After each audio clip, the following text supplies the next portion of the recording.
Money and meditation. It's a very important topic, even though philosophers sometimes speak less about money, but we all know how wealth is important. Now, today, the places of God, right? All the places of God, consciously or unconsciously meditating on Lakshmi, wealth. They're talking about budgeting, right? Because whether it is Balaji in Tirupati, whether it is Guruvayur, or for that matter Vatican, or for that matter Mecca, right? Because unfortunately, because of the COVID situation, nobody is able to go to any of these places. So it is but natural the whole ecosystem has been disturbed. And when an ecosystem disturbs, your wallet also disturbs. And therefore, consciously or unconsciously, one starts remembering Lakshmi.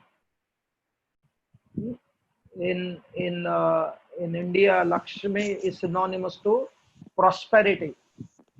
Therefore, in the Bhagavad Gita, Arjuna, after listening to Bhagavad Gita in conclusion, Krishna said, sorry, Sanjay said, Yatra Yogeshwaro, अच्छा I think everybody should be muted. So therefore, it is very, very important to understand meditation on falling economics is everybody, whether you are a philosopher, whether you are a politician, whether you are a meditator, it does not matter. Therefore, our rishis, since ages, they always made it sure Lakshmi and Narayan are always together. They cannot be separated. So what is artha? Economics or prosperity, money, in the Sanskrit literature or any language which is connected to Sanskrit is called as artha. Now, artha is not only money. As we study, we will understand more and more. So one of the greatest philosopher in regards to artha was Chanakya Pandit.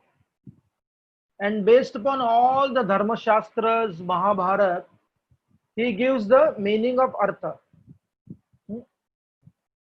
Manushanam vritti artha manusyavati bhumi ityartha tasya prithvya labha palan upaya shastram artha shastraha. A man's subsistence. What is it? Man's subsistence. Khana, roti, kapada, makan. Man's subsistence is profession and means of livelihood. Land for this purpose. Inhabited villages, state and its nourishment and development, all such integrated growth is called as artha. Right? We see, even if somebody is making money, if they do not have a place to stay, that causes disturbance. If you have place to stay, but there is no profession, that also causes disturbance. If there is a profession, there is a livelihood, but the vegetable has been closed. All the food grains are closed. The subsistence, that also causes problem. So therefore, it is not the one thing, it's a collection of many things is defined as artha proper by Chanakya Pandit. So therefore, in his Artha Shastra, compiled 2500 years ago, much before Adam Smith, much before all the great economists, much before, Amartya Sen, all these people before ever, we don't know where they were, but Chanakya 2500 years ago, he wrote an entire treaty called as Artha Shastra. And in that Artha Shastra, one of the first sutra, the sutra means basically has the capacity to expand. What does it say? Dharmasya moolam artha. The root of dharma is prosperity. Right? If there is no prosperity, you cannot have dharma properly. Therefore, that very thing has been spoken in a simple language. पहले पेट पूजा, बाद में देव पूजा. पहला पोटोबा, नंतर Vitoba. Right? Going and speaking philosophy to someone who's starving is not only inhuman and insensitivity, but it is purely stupid and illogical. Because they cannot understand. And sometimes, therefore, it is explained spirituality is the luxury of the elite. Right. But Chanakya and our Dharma Shastra do not want it to be like that. And therefore, even though prosperity may be not permanent, but as long as you are here, stability has to be there. If there is a stability, that gives rise to what? Integral growth. So therefore, Chanakya begins with this. Similarly, in our entire Hindu tradition, if you go to South India, if you go to North India also, there are actually temples of Ashtalakshmi, 8 kinds of Lakshmi. As I said, Lakshmi is synonymous to prosperity. Even one of the greatest Avedic religion within India, they have proclaimed themselves openly as Nastik. Even they, in their shops, do keep Mother Lakshmi's picture. They also invoke Lakshmi Devi. Right.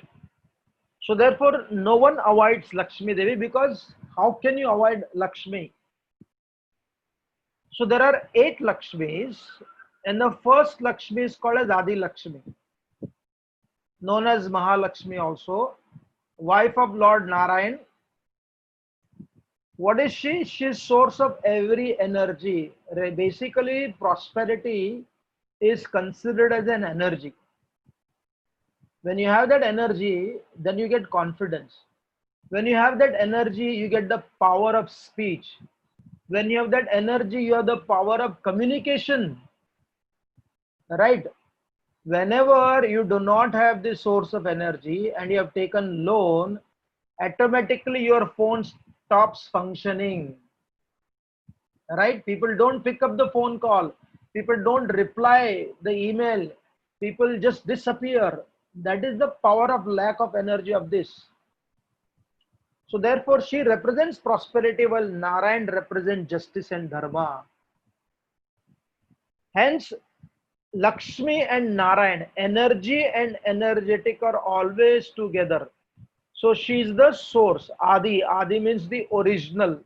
Like there is Adi Narayan, Adi Vishnu, Adi Gadadhar. Similarly, his counterpart, feminine energy, is called as Adi Lakshmi. Now then next comes Dhana Lakshmi. Dhana is basically wealth. That means hardcore, tangible and visible wealth. Like, how do I know whether I have money or not? Open your wallet. Show your bank account. If that is not there, that means you don't have a money. So Dhana Lakshmi. This can be in form of land, gold and ability to purchase with power of resources. That is called as Dhana Lakshmi. Just see how the Vedic followers have defined the integration of Lakshmis. And the next comes Dhanya Lakshmi. Right? If you are stuck in the Himalayan mountains, I remember we had gone for trekking to Gomukh. and also to Muktinath. Muktinath is in Nepal, and it is the arduous task of trekking 18 hours, 20 hours. How much water can you carry? Because one of the principle is travel as light as possible, and we were carrying only one bottle of water, hoping that we could complete in 6 hours, but it took 18 hours. Right? Every drop of water, every drop of any food, as you go up higher, the parota was increasing in the cost. And the shopkeeper would charge people according to their exhaustion, their hunger. He would see that they're desperate, the price would increase. That is how the market functions. Right? Wherever there is greater demand, the price increases. In fact, one of the principle of finance, we'll see that. I will not speak that here. So, Dhanya Lakshmi, grains, roti, kapda, or makan, money is there, wealth is there, but grains are not there, water is not there. Therefore, it is said that eventually there would be a war for water. And we have seen it in the villages or in other places also. If there is one pipeline and there are 15 women standing, what does it happen? They don't discuss loving relationships. There is a survival of the fittest. Same thing happens near the well also, right? So therefore, one may have gold, money, but without food, it is poverty. Now, Gajalakshmi. What is Gajalakshmi? She is the personification of royalty and stately wealth. Now, the interesting principle is, if you study carefully, the state may be prosperous, but the people may be poor. One of the dictators, of the one country, his personal wealth is $70 billion. And the country's loan is also $70 billion. How can one citizen have so much of money and the country is in big loan?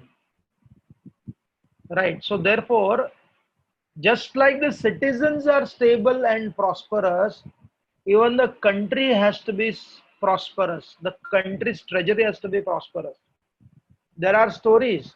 Some of the Indian kings, they would take money from the wealthy Vaishyas, actually taking loan. So therefore, the country and the citizens has to be rich. So therefore, the Gajalakshmi represents the wealth of the country. And where does it come from? It comes from cattle. Right. For dharmic scripture, one's wealth was estimated by the numbers of cattle one has. Basically, cow, bulls, buffaloes, goats, right? These are basically producer of wealth. Now next is the Santana Lakshmi. Now Santana Lakshmi is the goddess of progeny and the treasure of the family life. You may have billions of dollars, but if you do not have children, what is the point? What will you do with your wealth?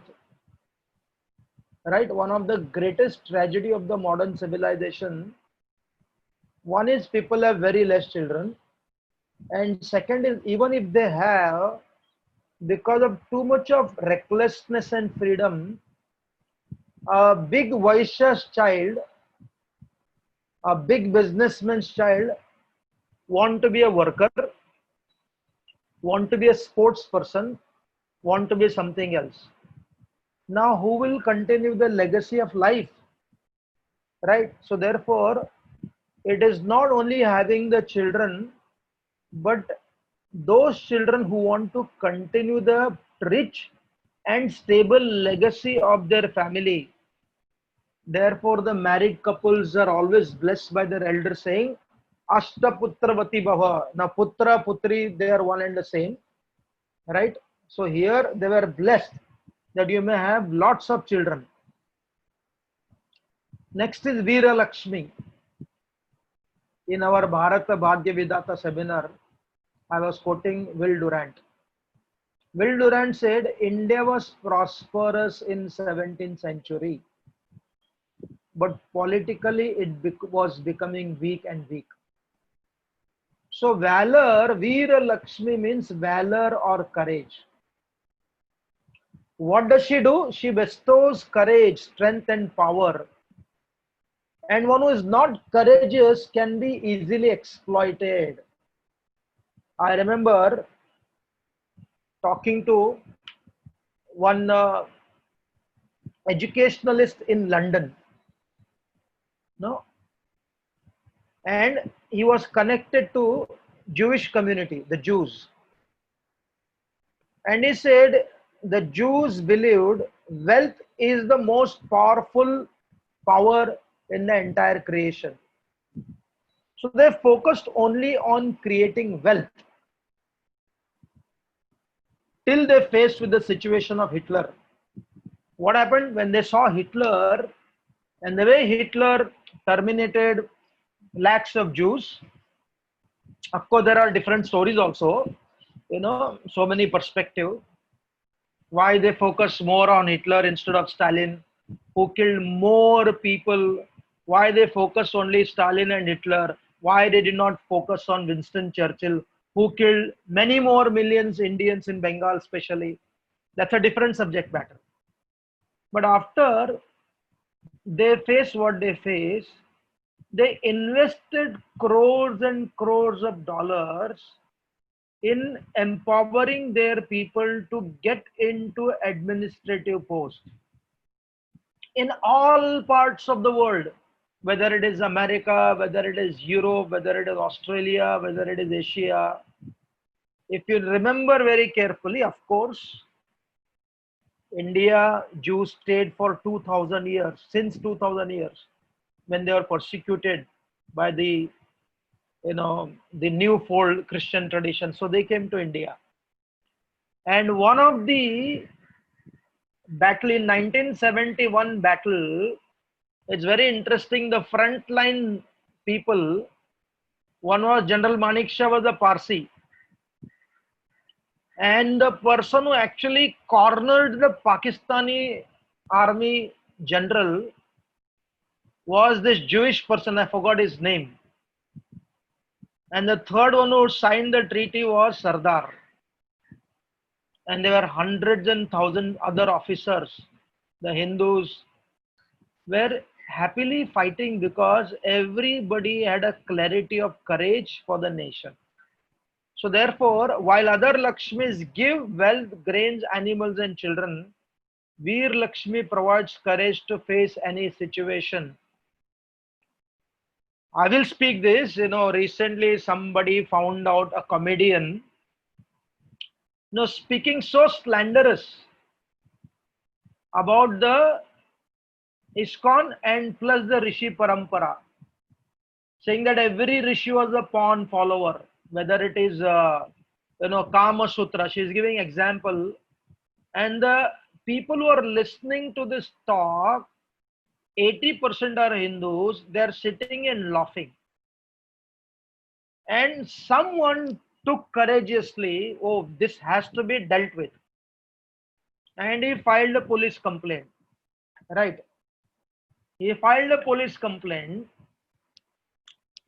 and then suddenly one of the company, they begged forgiveness, but now it has become viral. People are saying ISKCON should not withdraw.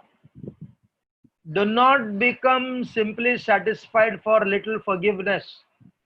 If you relentlessly follow them, show your valor and courage, then rest of the comedians, wherever they are, would not dare to speak, because legal battle involves time.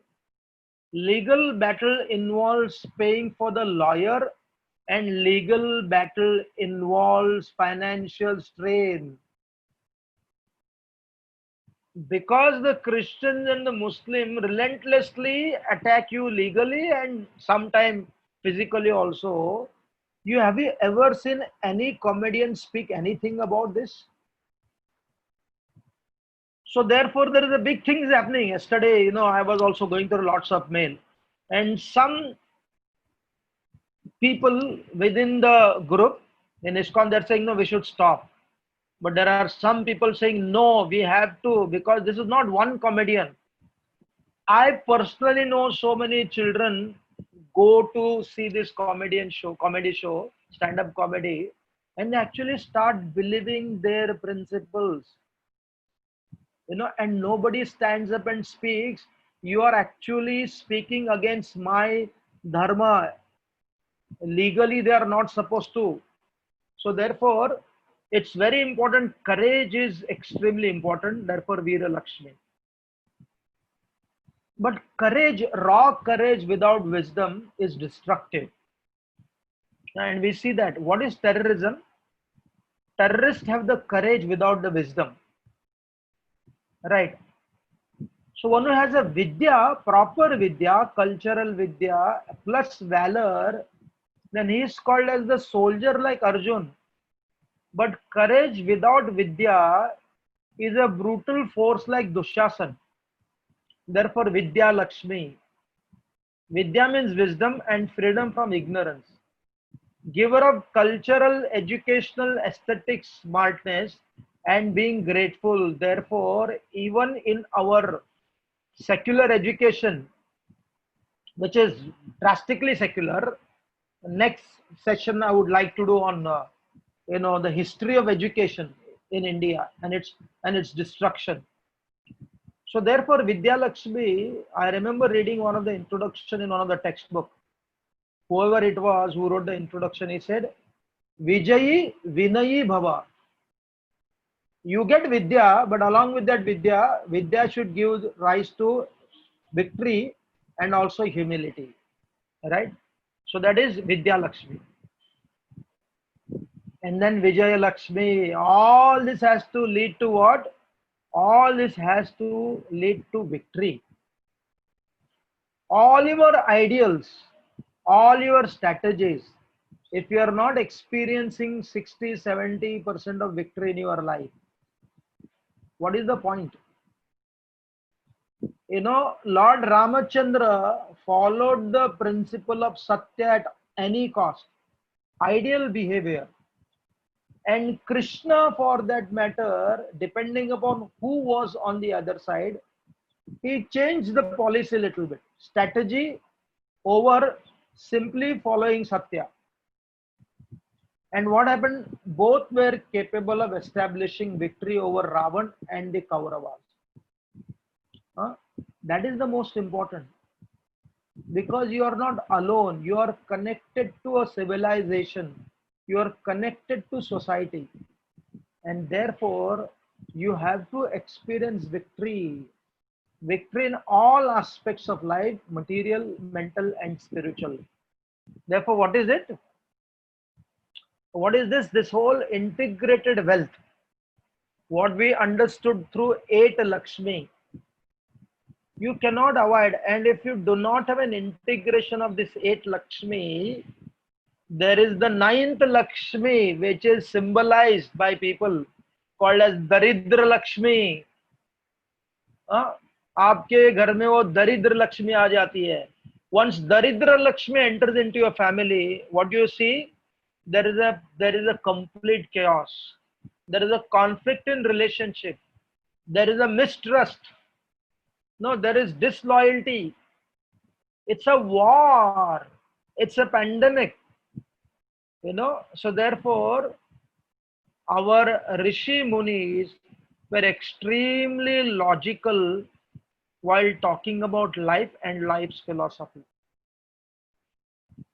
Now, this is another sutra from Chanakya's Arthashastra. What does he say? Arte shenana vayaneshu ganyate. The desire to increase wealth, kingship, and friendship should not be considered as an addiction. Once again, the desire to increase wealth, kingship, and friendship should not be considered as an addiction.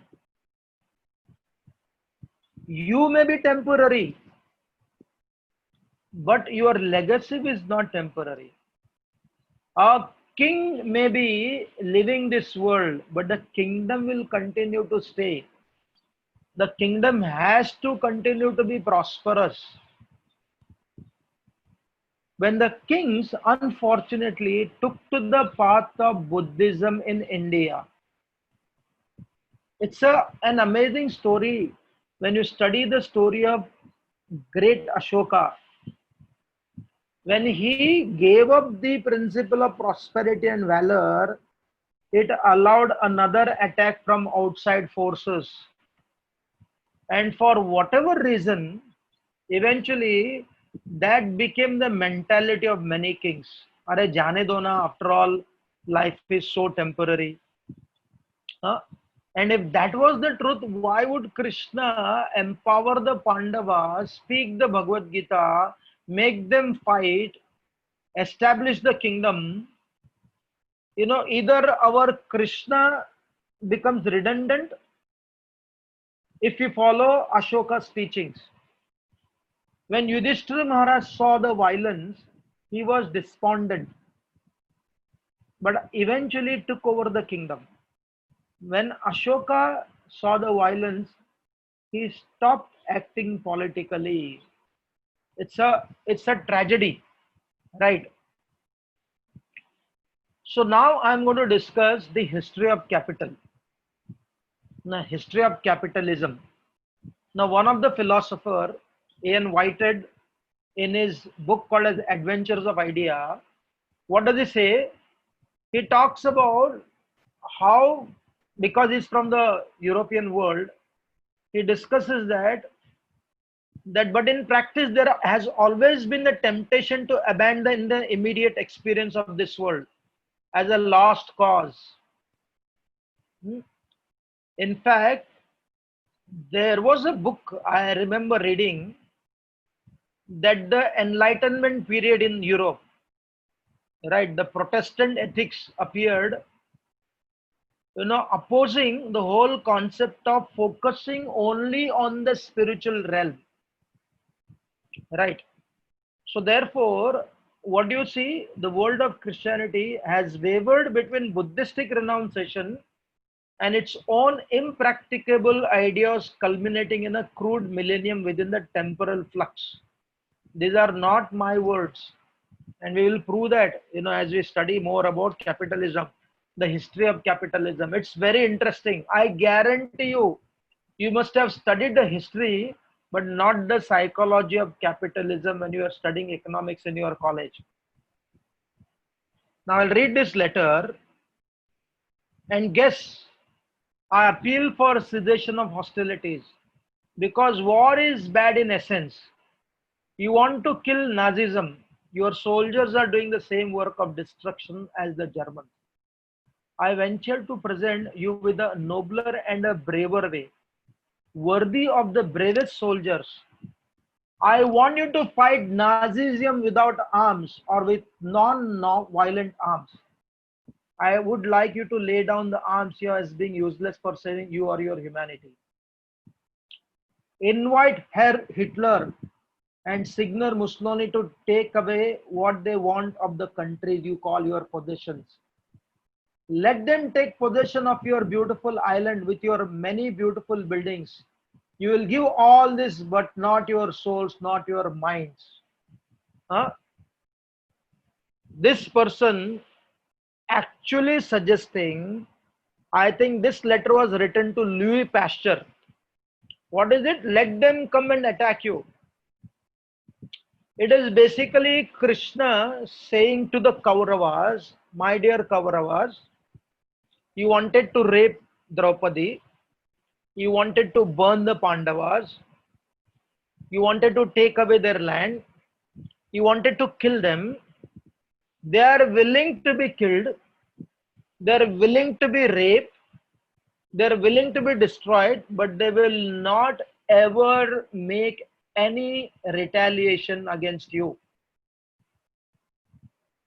Would you ever see Krishna speak this?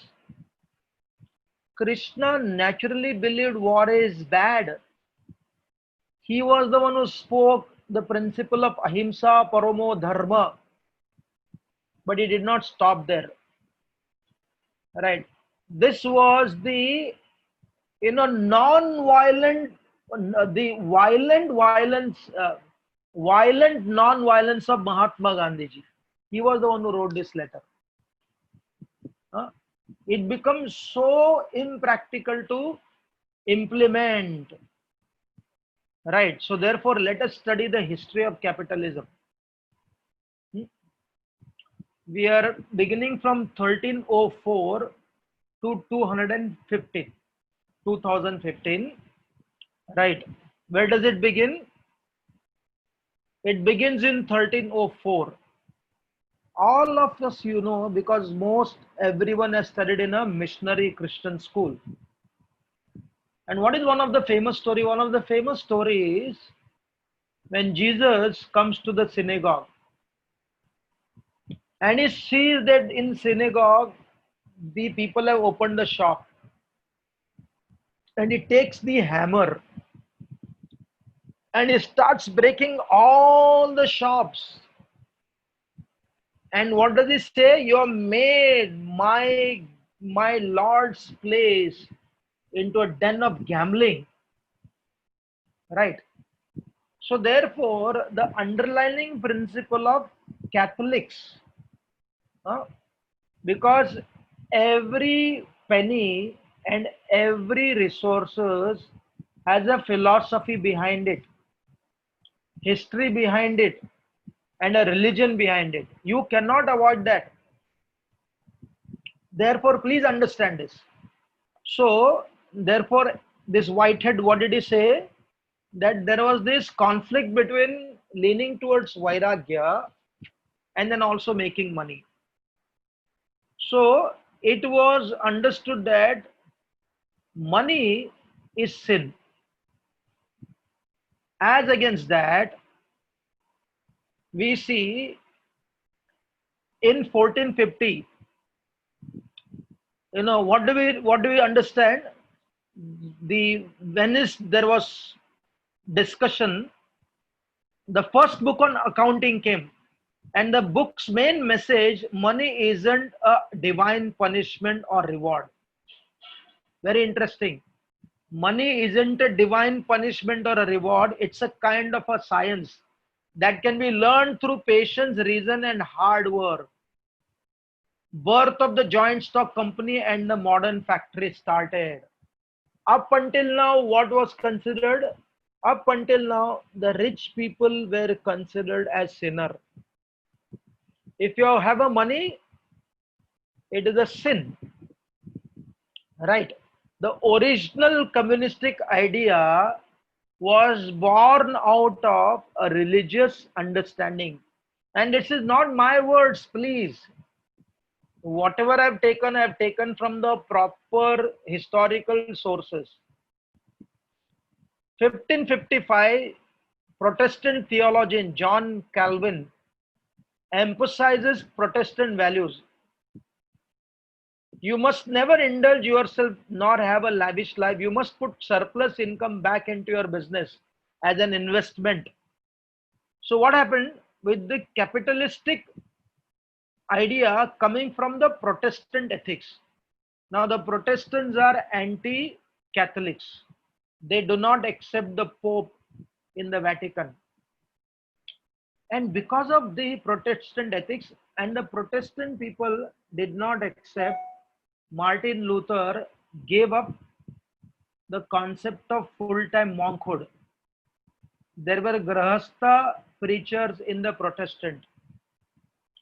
And then what happened? They said, Calvin explains, God is more pleased, hear carefully, God is more pleased with a businessman, more with a technologician than an aristocratic warrior or a monk. So therefore, in the Dutch Republic, the art started changing. The glorification of kings and queens were minimized. Then they say there were paintings where the lace maker, a depiction of the fine, intricate, careful, homely task, manufacturing lace became, prominent. And also it became very interesting, that the business started taking over the monastery. That became a important turning point in the European world. 1670, lazy aristocrats are looked down upon and hard-working merchants revered and appreciated. Protestant sermons about thrift and hard work are often heard, right? Therefore, Adam Smith, you know, he started writing. What did he say? That he basically explained that your selfishness is what matters, and only from selfishness will come selflessness, right? So therefore Adam Smith also explained slavery was inefficient. The cost of keeping slaves did not outweigh the benefits. Money is more of an incentive than violence for a worker. The capitalist will make more money by treating their workers legally and humanly. So he's focused on the growth of economics for the slaves and also for the capitalists themselves. 1860, please, it may be a little confusing, but it is a very interesting one. Now, Ruskin thought that people were being exploited and the environment ruined. As I said, originally Catholics considered money to be sin. Therefore, the communistic idea would always prop out time to time and did prop out. Why did prop out? Because if you study the history of modern industry, when the machinery started in the European world, steam engine started by James Watt, what happened was the laborers would stand outside the factory hoping to be taken. Right. The capitalists became so inhuman that they consider the people's hand to be more important than the people. We want 40 hands, we want 60 hands, we want 70 hands, and by chance one of the worker would lose his hand. It is said that they would be thrown out beyond the wall of the factory and collect new two waiting hands. So capitalism became brutal, and therefore some of the writers, they started developing this communistic idea. So therefore he said, why this exploitation is happening. Huh? There was a furious attack against capitalism by Dickens and Ruskin. In name of what? So therefore money should be made in such a way, not money should be made morally, but they also said money should also spent morally. The capitalism, the very Vaishyas who were worshipped during the 14th century, during the Protestant ethics, that very Vaishyas became extremely, extremely, extremely brutal and violent. Huh? So therefore, we see 1961 in Berlin, because there was East Germany and there was a West Germany. And the West Germany, when some of the people came and saw beyond the walls of East Germany, the malls which are running, providing everything what you want and beyond what you want. Right? Because the communist world was different from the capitalist world. Where did communist world begin its philosophy? Right. We'll see that. 1999, Seattle, Washington. What happened? There were lakhs of people. They came to the street. They came to the street and they did something exactly what Jesus had done. The complaints, the protester, anti-capitalist protester had gathered to call an end to the inequalities of global capitalism. In 1720, in India, the poorest of the poor state and the wealthy state, the ratio between a poor and a rich person was maximum 18 is to 1. How much was that? 18 is to 1.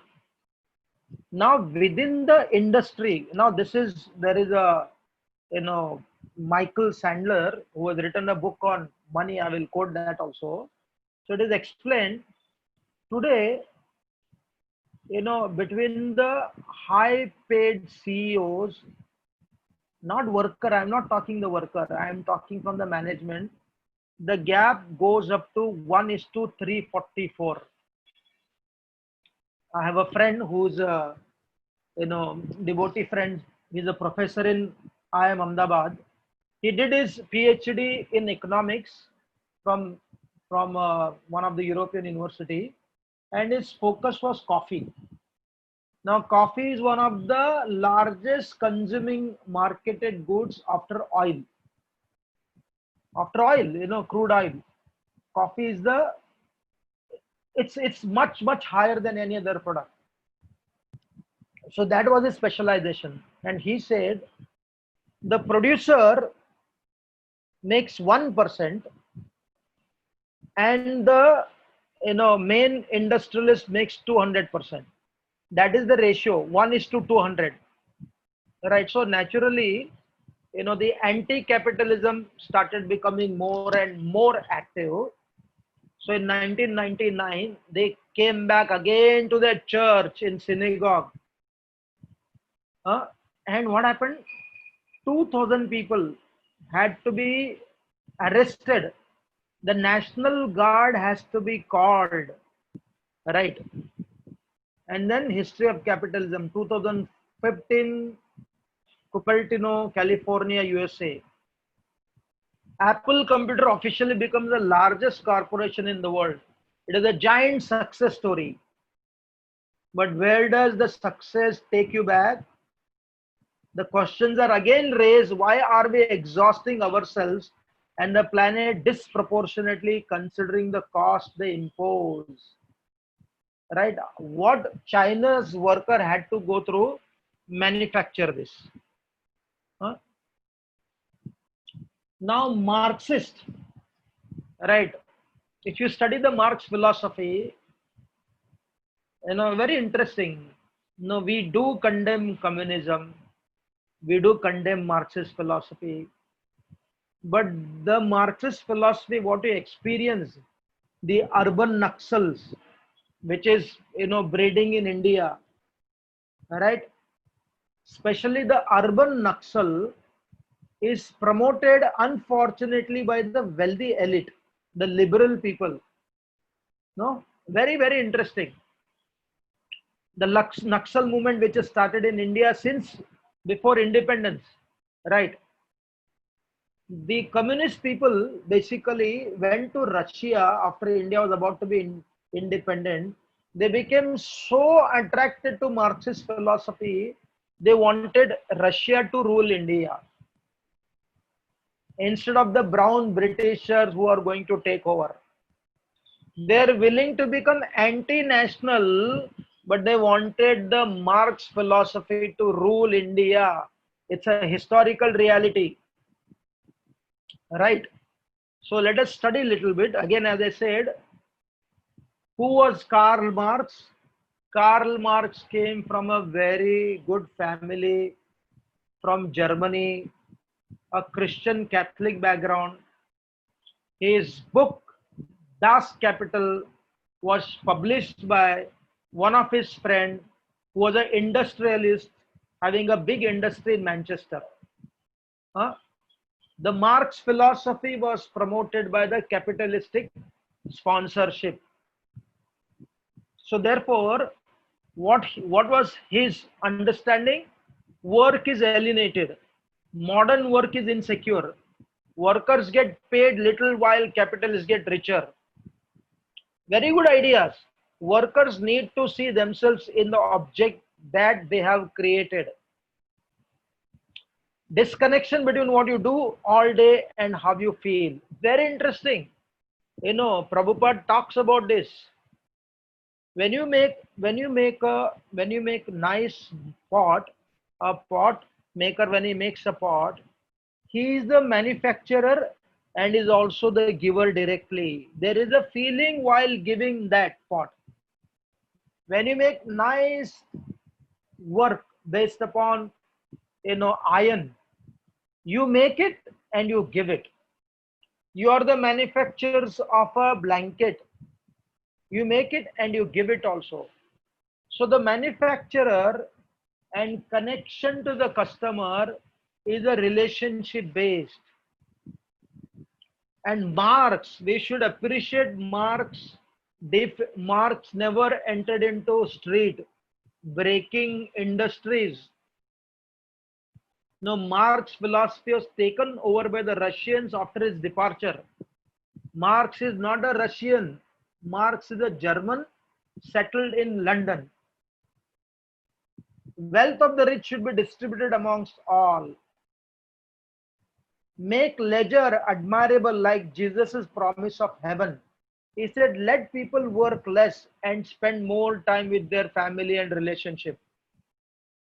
This is good. What did he say? The primitive accumulation. Profit means stealing the hard work and talent of workers. That's what he started believing, and slowly, eventually what happens? The Marx philosophy will come to there.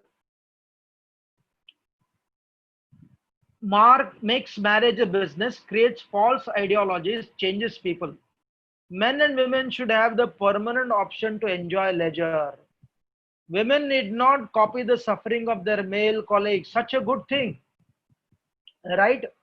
Now, the very Marxist people, they are going against the Marx philosophy. They say women should be equally doing everything what the men do. Why women are not there in the higher posts? Why only men are there? And what is Marx philosophy? Very interesting. The very Marxists now, they want to speak exactly opposite of what Marx wanted them to do. So creates false ideology. Person who doesn't work is worthless. If you're an artist, you are considered useless. If you don't become an engineer, if you don't become a doctor, if you simply become a poet, artist, language expert, it is considered as worthless. Leisure beyond few weeks, year is sinful. More belongs will make us happier. It makes people anxious, competitive, conformist, and politically complacent. Very important. Just see whatever he said, we do not disagree. Right. Then we talk about communistic and socialism. What is socialism and what is communism? According to Marx, socialism is a prerequisite of communism and the next logical step after capitalism. He aimed at creating a shift in the model wherein there is a collective and equal rights and power over the means of production. Now here, Karl Marx's philosophy starts becoming rebellious. Right. We will see that. What did he say? He said that Communist Manifesto by Karl Marx, no private property or inherited wealth, steeply graduated income tax, centralized control of the banking, communication and transport industries, free public education, develop lots of different sides of one's nature, desire to limit worker exploitation, desire to eliminate economic classes. There are different varieties: Stalinism, Leninism, Trotskyism, and Maoism. Right. Marx solution: socialism when the democratic state control the means of production rather than having private companies hold ownership. We'll discuss the ill effect of this. Unlike a capitalist society in which the companies compete with each other, the workers in socialist society collectively contribute their best and then share the fruit of labor equally. Idealistic. A government, after controlling that means of production, their next step is to control all aspects of society and economy, including private properties. Here it starts becoming dictatorial, and we have seen it.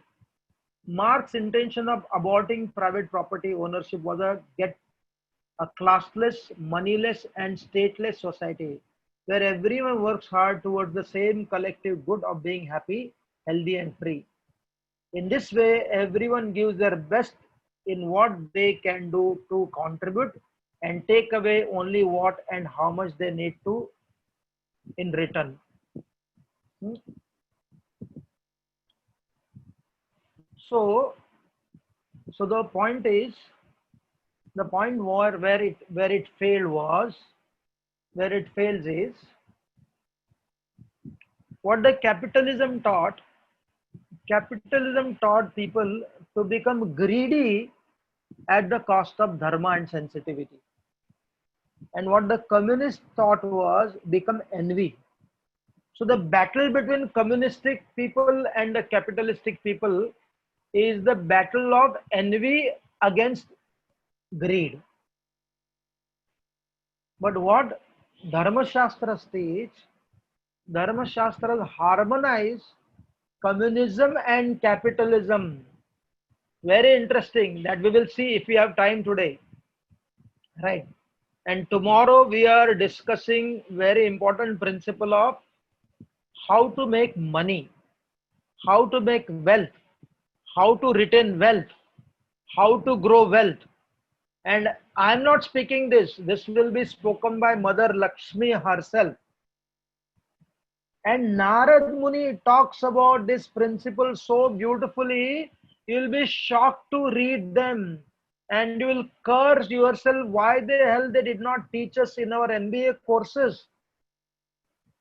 Much superior concept presented by logically by Lakshmi and Narad Muni and was actually there till the 17th century. You know, this principle were practiced till the 17th century. Other than the political prosperity. So therefore, the challenges are what? To make money humanly and make money by the treating earth well. To make money through activities that will address the more noble and human needs. Till then, the rage of Jesus in the temple will periodically go on. So do you understand? Interestingly, the communism roots come from Catholic understanding and the capitalistic roots come from the Protestant understanding. Please understand this. And both are often extremely anti towards each other. The battles of Protestant and Orthodoxy Christians is a known history in the Irish part of the Britain. Right? If you get into little international history, you'll understand this. But one of the core principle of Indian system, I'll speak that wealth and dharma could easily go together, right? So therefore, Western model, in essence, whatever we discuss, it focuses on these three things: capital market, consumer market, and family market. What is capital market? Capital market means you make money so much and you enjoy your money. And therefore they produce goods beyond the essential. Right? The consumer market is whether you have money or you don't have money, increase your need, increase your greed, increase your ambitions. It doesn't matter you have or not. You take the credit card. and enjoy to such an extent that you become the center of the universe. When I focus about consuming, then what happens? I see all relationship based upon profit and loss. The sacred marriage became a contract, right? You sign pre-contract in regards to how many years a wife and husband will stay together, and depending upon that, you will get, support system. And then it came to family market. And what is family market? If a wife or a husband does not have the job,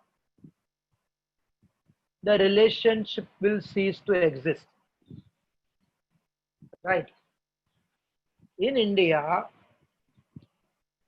even 50 years ago, even 20 years ago, in some places now also, as Karl Marx said, there were some children who were born to families who were so melancholy in their nature, so thoughtful in their nature, so easygoing in their nature. They were not lazy, please.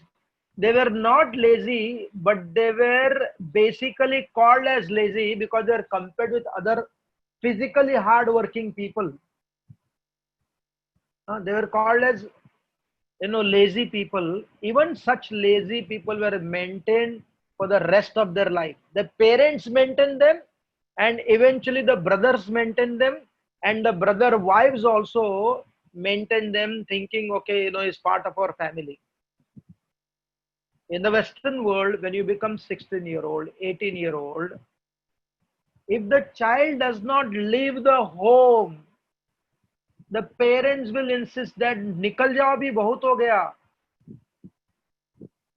Many years back, when the young boy was little immature, restless, what would they say? Get them married, they will settle down properly. Hundreds of marriages have taken place like this. But now even the girls say, I want to settle my professional properly, then I will think of marriage. Because relationship has been kept aside, but we are only seeing the market value. What is my market value?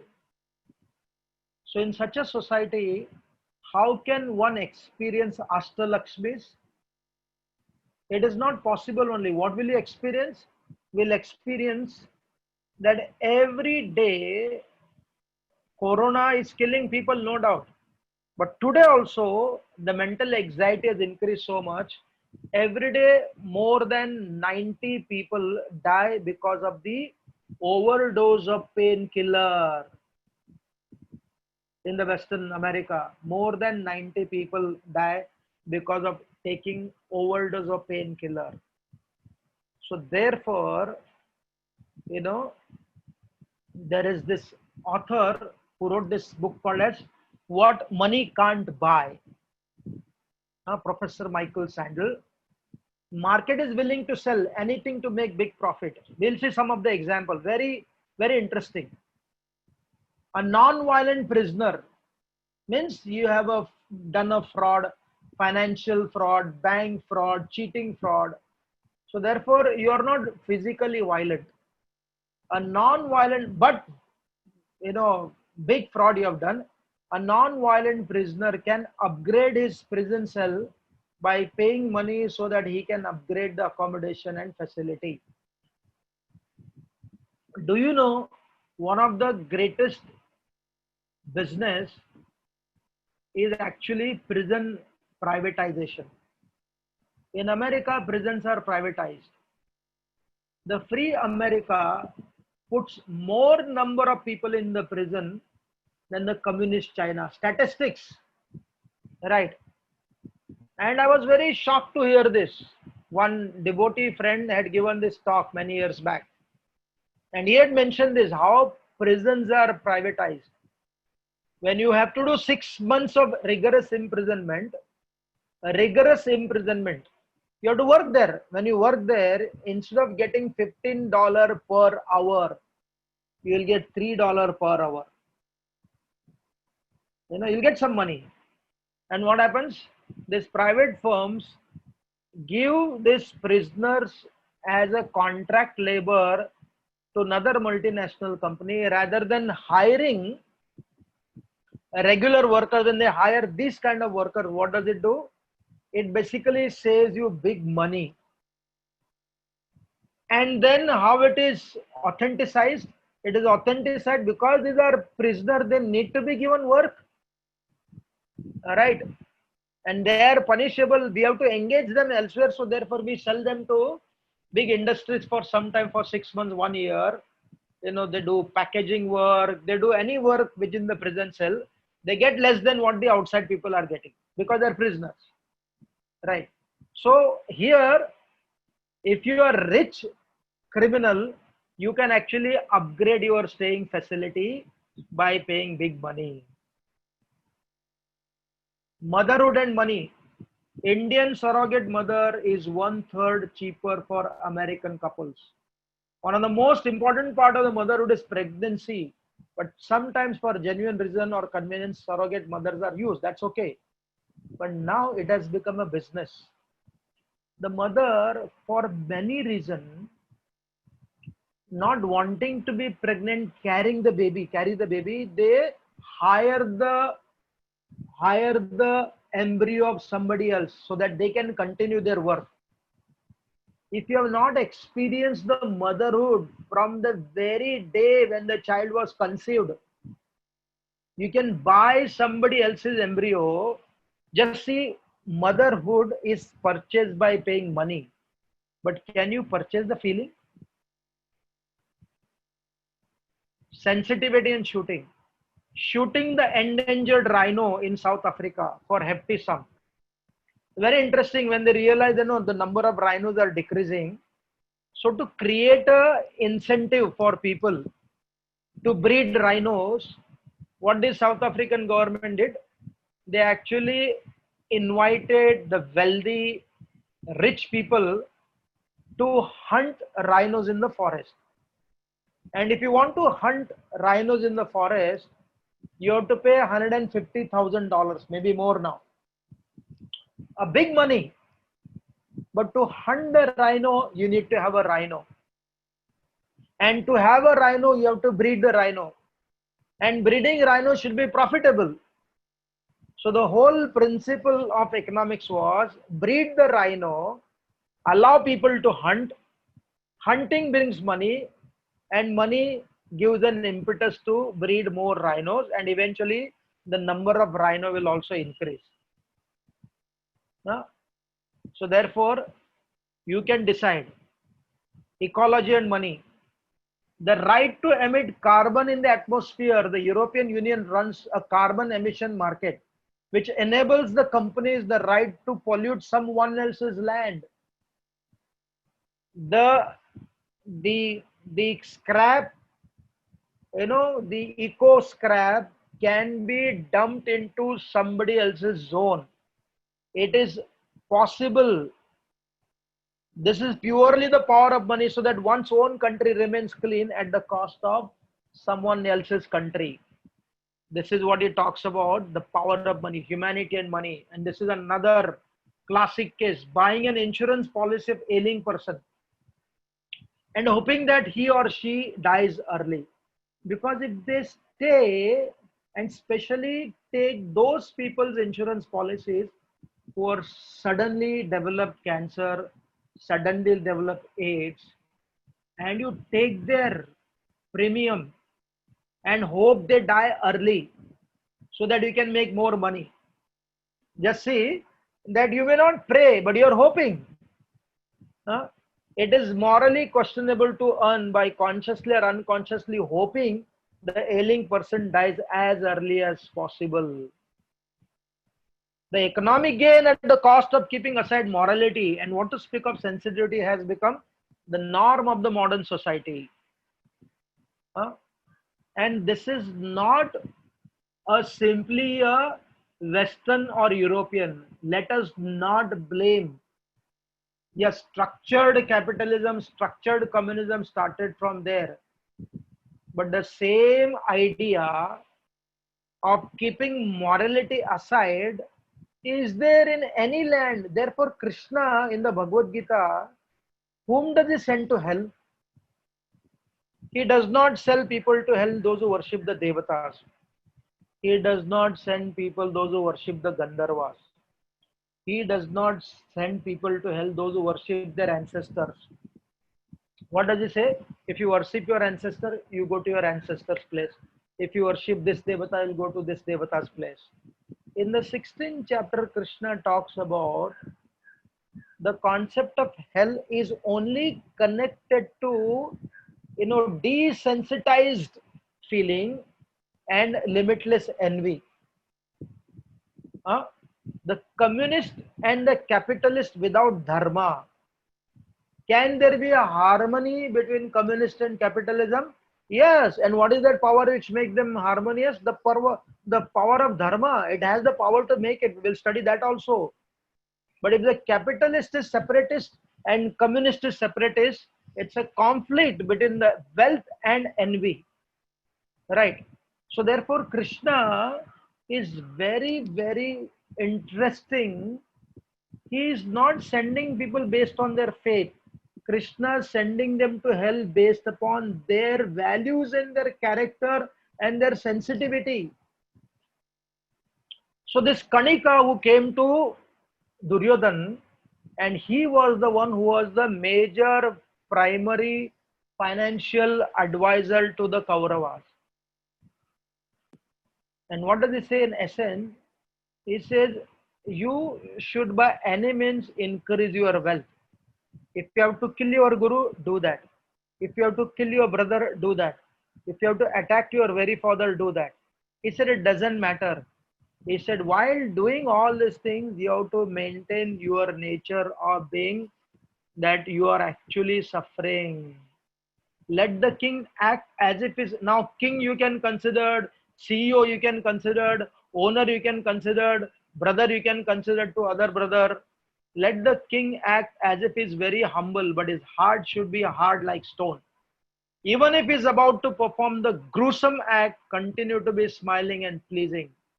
In conclusion, Kanika said, like a fisherman, he does strike into the root of one's enemy and take many lives if it is required to grow, and without doing, if that is impossible to grow. Therefore, relationship and happiness are directly connected to health. A prolonged study of 268 Harvard students from the year 1938 to recent past to understand the connection between and health and relationship was established. And they realized that health, prosperity, and relationships are all integrated. When the relationship, health, and prosperity are not integrated, what does it do? Divorce, legal battle becomes very high. In India alone, there are more than 2.8 crore cases pending in district court cases across the country. Right. 12 states have more than 5 lakh cases. An average waiting conclusion for 10 years. And the fees, right? The fees, what the whole, the place of lawyer happens, we are not calling them anything, but goes to crores of rupees also. And therefore, we'll conclude here.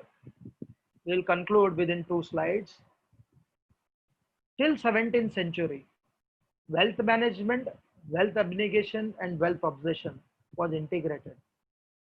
Therefore, you know what? Till 1730, that's a different subject matter only. You read the writings of Angus Madison Paul Byrock. This is the courses are conducted in IIT now recently. One of the course teacher is Dr. Gurumurthy. He gave amazing explanation that till 1730, when Japan became the most powerful country in economical prosperity, the Europe was shocked. How can an Asian country do like that? So they appointed a group of people to study the history of economics for 300 years. When they studied that, what did they find out? They realized, they shocked to see they saw India and China were leading countries in regards to GDP. If you want to consider GDP in an important this thing, India's GDP was 26%. China and India, and they did not stop there. They appointed more people. They studied 10 years. They studied the history of economics for 2000 years. And they were shocked to know that more than 1400 years, it was Asia which was ruling in wealth, you know, and they knew how to manage the wealth. It was not a story when they say India is becoming wealthy again. It was not a story from rag to riches. It is basically reclaiming. But the trouble is, our people are reclaiming the wealth, but the wealth is coming, but the management of wealth is not coming because dharma is missing, right? So therefore, what we study, what we study is there is an integration and a simple principle, dharma, artha, kama, moksha. It's an amazing principle, and Narad Muni and Lakshmi, I will only focus on these two people. Now, how they gave a beautiful secret, and we guarantee you, if you follow this, like today evening at 6 o'clock, please, today and tomorrow at 6 o'clock, you will find some interesting people are working with people whom we shun to work with. No, the tribal and the village people, these two, there is a group of, professors in IIT. They are working, they are going to present this Loka Kata and Loka Vidya. And tomorrow there is one person, I'll discuss more about him when we have a conversation. He has worked with 13,000 people, one family, and caused a lot of transformation, practicing as much as possible the dharmic capitalism and dharmic communism. In fact, that is called as Dharma Kendrita Artha. The references for capitalistic study, communistic study came from School of Life, and now this world, the YouTubers. Thank you very much. Any questions or comment? Thank you very much, Prabhuji. That was a good combination of history, philosophy, and economics. We have some questions. As a businessman, it is very, very competitive. Sometimes it's difficult to make profits. Sometimes we make losses, and sometimes we are able to make abnormal profits. So, is that dharmic? No, come back again, once again. So basically, as a businessman, it is very competitive, and sometimes you make very less profits. Sometimes you have to make losses. But in some cases, you may have a very unique product or service where you can make abnormal profits. So is that okay? We'll discuss that tomorrow. We'll discuss, this is a subject of tomorrow. Okay. Yeah, 100%. Yeah. Okay, fine. There's one more question. There are many questions, in fact. When dharma and artha are so important in our practical life, why Kaitav dharma is rejected in the beginning of Srimad Bhagavatam itself? Is it because Srimad Bhagavatam speaks purely about pure devotion service? How many can you practice the principle of Bhagavatam where you give up everything, almost no clothes? Shukdev Goswami, the speaker of the Bhagavatam, was speaking without clothes, and the listener of the Bhagavatam had given up everything.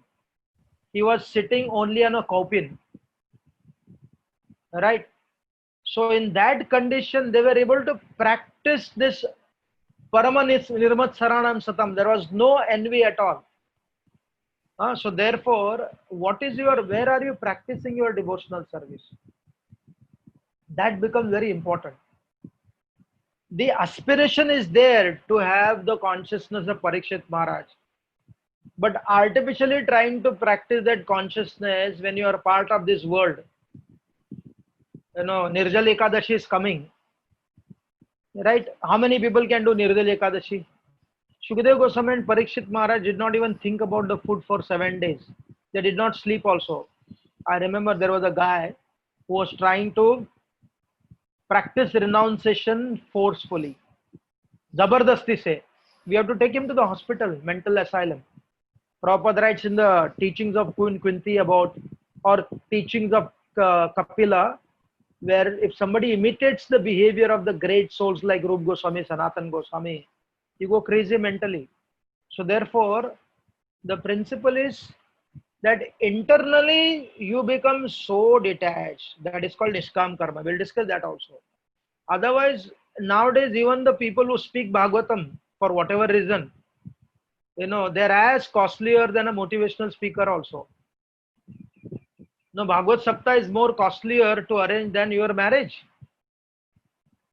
If you see Bhagavatam, yeah, you can say it's a cultural fest, but then the whole understanding why Bhagavatam was spoken, where Bhagavatam was spoken, whom the Bhagavatam, again, history of the Bhagavatam also has to be understood rather than simply reading and trying to imitate.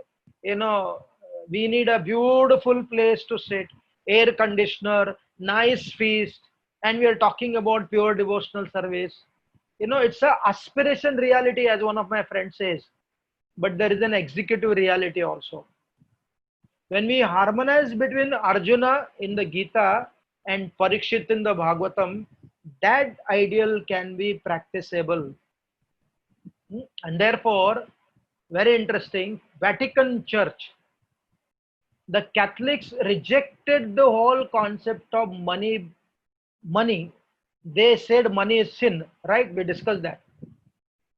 Money is sin, that's what they said. But today, forget any other place. The largest piece of land owned by any other entity other than the government is a Catholic Church.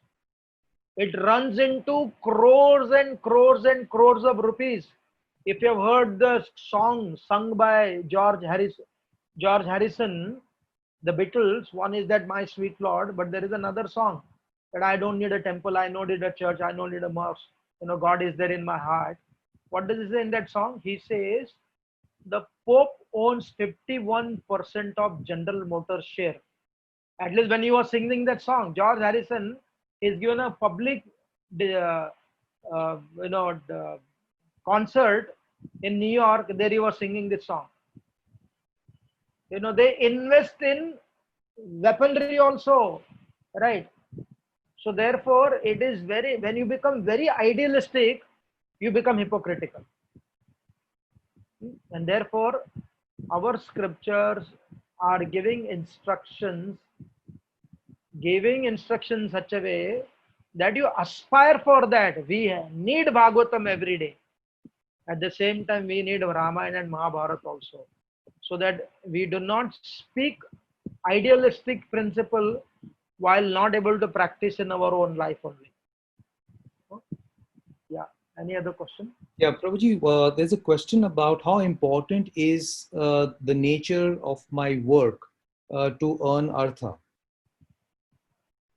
That is another interesting principle. If you're born with certain nature, you're born with certain talent.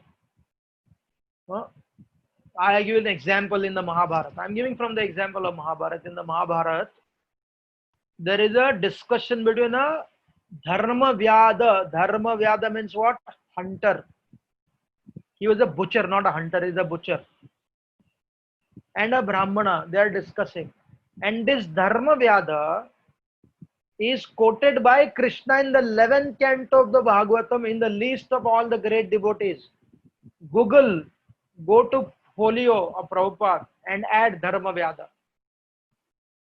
See how the society was so dynamic. Now we cannot handle the dynamic philosophy. We have become so small in our understanding. Right. So this person was a Dharma Vyada. He was selling meat, but he never ate flesh in his life. He said, I'm forced to be in this place because of my background. And I told in one of my talks that in Udupi, near one village, there is a Matsyavatara deity, which is worshipped by the fisherman colony.